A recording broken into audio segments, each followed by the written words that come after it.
சரி. வணக்கம். பாத்தீங்கன்னா, நேத்து தான் ஒரு வீடியோ போட்டிருப்பேன். ரொம்ப நெகட்டிவிட்டி. லைக் எனக்கு என்னையே புடிக்கல அப்படின்னு நான் சொல்லிட்டு இருந்தேன். ஆனா பாத்தீங்கன்னா, இப்ப இப்ப டிவிகே மாநாடு நடந்துச்சுன்னு நான் நியூஸ்ல பார்த்தேன். ஃபோன்ல ரீல்ஸா ஓடிட்டு இருந்துச்சு. அதுக்கப்புறம் நானும் வந்து சன் நியூஸ வைக்கிறேன். அப்படியே அண்ணன் பேசுறாரு. ஃபுல்லா கூஸ் பம்ப்ஸா இருந்துச்சு. லைக் ஒவ்வொரு ஸ்பீச் அந்த ஒவ்வொருத்தர் கட்சியும் வந்து பாத்தீங்கன்னா, மென்ஷன் பண்றப்ப, பிரைம் மினிஸ்டர் கிட்ட கேள்வி கேட்கிறப்ப, நல்லா இருந்துச்சு. Super. Very, very nice. So எனக்கு என்னன்னா, நம்ம வீட்ல இருந்த ஒரு அண்ணன் மாரி ஒரு ஃபீல். ஏன்னா எப்பவுமே சின்ன வயசுல அவர் படங்கள் தான் பார்க்கிறது. அவர் வந்து இப்ப அங்க போயிட்டு பேசுறாரு பார்த்தீங்களா? அ அதுவும் அவரு நெறைய ஈவென்ட்ல பேசியிருக்காரு. பட் மாநாட்டுல பேசுற அந்த எனர்ஜி வந்து வேற மாரி. ரொம்ப வேற மாரி. ஸோ பார்த்ததுல எனக்கு ரொம்ப ரொம்ப எனக்கு பெர்சனலா நான் வந்து அவர் என்னென்ன பேசினாரு, அப்படி என்னென்ன பிரச்சனைகள் ஓடிட்டு இருக்கு அதுக்கு நான் அப்புறம் வரேன். பட் எனக்கு பெர்சனலா வந்து பார்த்தீங்கன்னா, ஒரு பாசிட்டிவிட்டி எனக்கு கிடைச்ச மாரி இருந்துச்சு. காரசாரமா அது காரசாரம்னு சொல்ல முடியாது லைஃபு. ஒரு ஏதோ கொஞ்சம் காரமா லைஃப்ல வந்து கொஞ்சம் இனிப்ப வந்து விஜய் அண்ணாவ பார்த்ததுல, அவர் ஸ்பீச்ச கேட்டதுல எனக்கு இருந்துச்சு. எனக்கு பெர்சனலா. அதுக்கப்புறம் அவர் என்னென்ன பேசுனாருன்னு நான் சொல்லலாம். பட் என்னன்னா, நான் நான் சொல்றத விட நீங்களே போய் பார்த்தீங்கன்னா, கேட்டீங்கன்னா, அது வேற லெவலான ஃபீல் குடுக்கும். நான் எக்ஸ்பீரியன்ஸ் பண்ணத நீங்களும் எக்ஸ்பீரியன்ஸ் பண்ணணும். சரி, ஓகே. வேற என்னத்த நான் பேச வந்திருக்கேன்னா, Instagram அப்படியே நான் ஸ்க்ரோல் பண்ணிட்டு இருக்கேன். இந்த பிரச்சனை ஓடிட்டு இருக்கு. அதாவது ஒருத்தவங்க வந்து அதுக்கு டிவி கேக்குன்னு நெறைய கட்சி சப்போர்ட் பண்றதுக்குலாம் சில பேஜஸ் இருக்கு. விஜய் அண்ணா ஃபேன்ஸ் பேஜ்லாம் இருக்கு. அவர பத்தி சப்போர்ட் பண்ணி ஏதாவது போஸ்ட் போட்டா, யாரோ ஒருத்தன் வந்து வரான். வந்துட்டு இந்த மாரி ப்ரோ இந்த மாரிலாம் அவருக்கு சப்போர்ட் பண்ணிலாம் போஸ்ட் போடாதீங்க. அவருக்கு நெகட்டிவா போஸ்ட் போடுங்க. உங்களுக்கு ₹200 நான் வந்து குடுக்குறேன் அப்படின்னு. ஃபர்ஸ்ட் ஆஃப் ஆல் நீங்க தெரிஞ்சுக்கணும். இதெல்லாம் சாதாரண விஷயம். ஐயோ! அந்த வார்த்தை சொல்லக்கூடாதுங்க. ஃபர்ஸ்ட் ஆஃப் ஆல் அந்த அரசியல்ல இதெல்லாம் நடக்கிறது வந்து சாதாரண விஷயம். ஸோ அது வந்து நீங்க அவருக்கு சப்போர்ட் பண்ணி பேசாதீங்க. இவருக்கு சப்போர்ட் பண்ணி பேசுங்க. அவர பத்தி தப்பா பேசுங்க. அது ஓகே. ஆனா நீங்க யார்கிட்ட சொல்றீங்கன்னு இருக்கு. இது வந்து நீங்க மத்த கட்சி ஆளுகிட்ட சொல்லியிருக்கலாம். இந்த மாரி அவருக்கு சப்போர்ட் பண்ணி பேசாதீங்கப்பா. இவருக்கு சப்போர்ட் பண்ணி பேசாதீங்கப்பான்னு.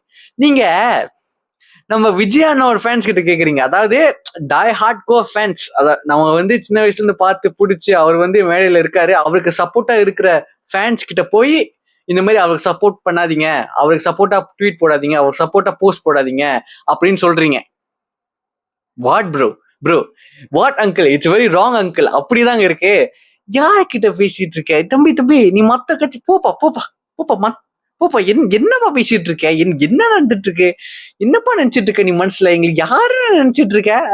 இன்னும் கோட்டருக்கும் ₹700 கொடுக்குற காசுக்கும் அப்படியே வந்த கூட்டம் நினைச்சா? டேய் இது தானா சேர்ந்த கூட்டம்டா. என்ன வாங்கடா. சரி, ஓகே. ஃபர்ஸ்ட் ஆஃப் ஆல் அது சொல்லலாம்னு இருக்கேன். இன்னொன்னு என்னன்னா, நிறைய பேர் சொல்றாங்க இந்த மாதிரி இவர் வந்து கட்சியில இருக்காரு. ஆனா வந்து நீங்க பாத்தீங்கன்னா ஸ்பீச்ச கேட்டாலே தெரியும். அவர் வந்து படத்துல பேசுற மாதிரி தான் பேசுறாரு. இவர் வந்து நம்மளுக்கெல்லாம் வந்து என்ன பண்ண போறாரு? அதுவும் இல்லாம இவர் அரசியலுக்கு வர்றதே வந்து பாத்தீங்கன்னா, அவர் காசெல்லாம் சேர்த்து வச்சு பாதுகாப்பா வச்சிருக்கிறதுக்காக தான். மக்களுக்காக எதுவும் பண்ண மாட்டாரு. நீங்களே பாப்பீங்க அப்படின்னு சொல்லிட்டு இருக்காங்க. அது வந்து நான் ஆன்சர் பண்ணணும்னா, ஃபர்ஸ்ட் ஆஃப் ஆல் நான் வந்து நான் வந்து அவர் கட்சிக்கு வர்றப்ப எனக்கே ஷாக்கிங்கா தான் இருந்துச்சு. பட் நான் என்ன நினைச்சேன்னா, அவர் உண்மையில நம்ம நல்லதுக்காக தான் அவர் வராருன்னு நான் நினைக்கிறேன். ஏன்னா, அவருக்கு வந்து பாத்தீங்கன்னா நல்ல சம்பளம். டாப் 3, டாப் 2லாம் கிடையாது. அவர் தான் நம்பர் 1 ஹையஸ்ட் பெய்ட் ஆக்டர். அந்த மாதிரி ஒரு பெரிய ஆக்டர் வந்து பாத்தீங்கன்னா, ஜஸ்ட் ஒரு படத்துக்கு 700 கோடியோ இல்ல 750 கோடி சம்பளம். போயிட்டு ஆடணும், பாடணும். அதுக்கப்புறம் சும்மா கைய கால ஆட்டிட்டு சும்மா டயலாக் பேசணும். அவ்வளவுதான். ஃபேன்ஸ் எல்லாம் செலிப்ரேட் பண்ணுவாங்க. பட் அதெல்லாம் விட்டுட்டு அவரோட மார்க்கெட்டை விட்டுட்டு இங்க வந்திருக்காரு. நீங்க சொல்ற மாதிரி காசு இன்னும் அதிகமா சம்பாதிக்கிறதுக்கு தான் வராங்க. இன்னும் வந்து காசை வந்து சேர்த்துக்கிறதுக்கு தான் வராங்கன்னு நினைச்சாங்கன்னா, சரி, ஓகே. இருந்துட்டு போகுது. இருந்துட்டு போகுது. அட்லீஸ்ட் வந்து அவர் கட்சிக்கு வந்தாங்கன்னா அவருக்குன்னு ஒரு வேலை இருக்கும்ல. கண்டிப்பா அவர் வேலையை செய்ய தான் போறாரு. சோ இப்ப நான் சும்மா சொல்றேனே, அடுத்த எலெக்ஷன்ல அவர் ஜெயிச்சிட்டாரு. மக்களுக்கு அந்த அளவுக்கு எதுவுமே செய்யல. மக்கள் சும்மா இருப்பாங்கன்னு நீங்க நினைக்கிறீங்களா? செம்ம காண்டாயிருவாங்க. அப்புறம் அடுத்த அடுத்த எலெக்ஷன்ல வந்து பாத்தீங்கன்னா, விஜய் அண்ணா வந்து வச்சு செஞ்சிருவாங்க. அதுக்காகவே விஜய் அண்ணா வந்து பாத்தீங்கன்னா, மக்கள வந்து டிசப்பாயிண்ட் பண்ண மாட்டாரு. ஓகேயா? அதுவும் இல்லாம தமிழ்நாட்டுக்கு வந்து வேற எந்த இடத்துல வந்து ஹோப் இருக்குன்னு தெரியல. ஏன்னா, உங்களுக்கே தெரியும். இப்ப இருக்கிற கட்சியா அது ரொம்ப ரொம்ப அரசியல்ல போக வேணாம். பட் உங்களுக்கே தெரியும். நான் சொல்றது வந்து பாத்தீங்கன்னா, விஜய் அண்ணா வர்றதுக்கு முன்னாடி ரொம்ப அவங்க போய் வந்து பேசி வச்சுக்கிற மாதிரி தான் பண்ற மாதிரி இருக்கு. ஒரு ஸ்பீச் வைக்கிறப்பையும் ஒரு மீட் வைக்கிறப்பையும் அது வந்து எல்லா இதுவும் பிளான் பண்ண மாதிரி தான் இருக்கு. வந்து இவங்க எவ்வளவு பத்தி பேசினா கூட கொஞ்சம் லிமிட்டா பேசணும், ரொம்ப பேசணும். நமக்கு தெரியுது அந்த மீட்டிங் பேசுறப்ப. சோ ஆனா விஜய் அண்ணா அப்படி கிடையாது. டிவிகே விஜய் அண்ணா வந்து பாத்தீங்கன்னா போட்டு அப்படியே வாட்டிட்டாரு. ஓகே, அது நீங்களே பார்க்கலாம். ஸோ நான் ரொம்ப அரசியல் ரீதியா பேச விரும்பல. ஏன்னா அப்படி பேசிட்டேன்னா அப்புறம் ஒரு கட்சிக்கு சப்போர்ட் பண்ற மாதிரி ஒரு கட்சியை வந்து ரொம்ப சப்போர்ட் பண்ணாம நெகட்டிவா பேசுற மாதிரி இருக்கும். பட் உங்களுக்கே தெரியும் யாருக்கு சப்போர்ட் பண்ணணும், யாரை வர வைக்கணும், யார் வந்தா நம்ம தமிழ்நாட்டுக்கு வந்து ஒரு நல்ல ஒரு ஸ்டேஜை வந்து அச்சீவ் பண்ணும் அப்படின்னு உங்களுக்கே தெரியும். ஓகே, அதனால நான் அது பேச விரும்பலைங்க. பட் எனக்கு வந்து நான் என்ன சொல்றேன்னா, விஜய் நான் வந்து நான் சின்ன வயசுல இருந்து பார்த்துட்டு இருக்கேன்ல. ஸோ அவர் வந்து படத்துலலாம் நடிச்சு அதெல்லாம் பார்த்துட்டு இருக்கோம். இப்போ வந்து என்னன்னா என் லைஃப் கொஞ்சம் நெகட்டிவிட்டி எல்லாம் இருக்கிறப்ப அவரோட ஸ்பீச்சை ஒன்று கேட்குறப்ப நல்லா இருக்கு. அதுவும் வந்து படத்துல இருக்கிற ஸ்பீச் மாதிரி இல்லாம இது வந்து நெருப்பான ஸ்பீச்சா இருக்கா. அது வந்து விஜய் அண்ணா ஃபேன்ஸுக்கு மட்டும் தான் தெரியும் அந்த அந்த ஃபீல் என்னன்னு. அது பின்னெல்லாம் வந்து பாத்தீங்கன்னா அவர் படம் வந்துச்சுன்னா மத்த ஆக்டரோட வந்து உங்க ஆக்டர் படம் எவ்வளவு வசூல் பண்ணிருக்கு, எங்க ஆக்டர் படம் எவ்வளவு வசூல் பண்ணிருக்குன்னு சின்ன பிள்ளைத்தனமா சண்டை போட்டுட்டு இருப்போம். இப்ப அதெல்லாம் கிடையாது. இப்ப சரி ஓகே, யார் வசூல் பண்ணா என்ன, நாங்க சம்பாதிச்சாச்சு. இப்ப வந்து நாங்க வந்து ரியல் லைஃப்ல இருக்கிற பிரச்சனையை வந்து நாங்க இப்ப சண்டை போட போறோம் அப்படின்னு ஒரு ஸ்டேஜ் ஒரு லெவல் அப் பண்ண மாதிரி ஒரு ஃபீல்.